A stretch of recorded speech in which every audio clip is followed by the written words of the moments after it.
This is the Daily Market Comment at xm.com by Marios Hadjikyriacos. I'm Christina Marujos. The main event today will be the U.S. employment report for December. The risks surrounding the NFP forecast seem balanced, so it's therefore difficult to predict which way the dollar will move today.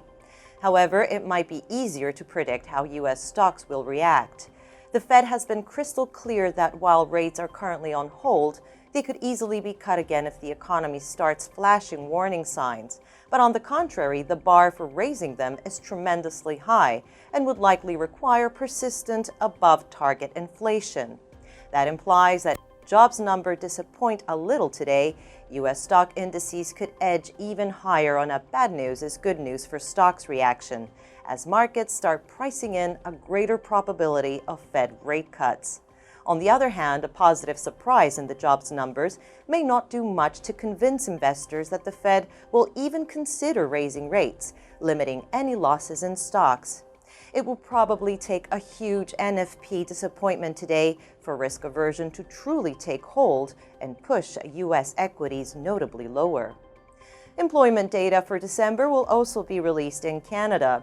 Forecasts point to a modest rebound in jobs growth following an extremely disappointing report last month. As for the loonie, the risks surrounding its reaction today seem asymmetric.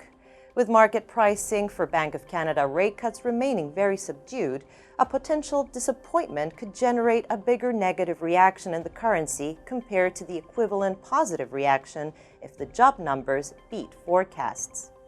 In the UK now, the British pound dropped yesterday after Bank of England Governor Mark Carney signaled that if the economy remains sluggish, then more monetary stimulus will probably be needed.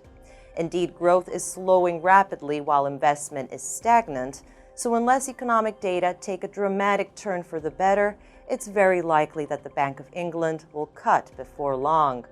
Thank you for watching the Daily Market Comment at xm.com. Have a great weekend.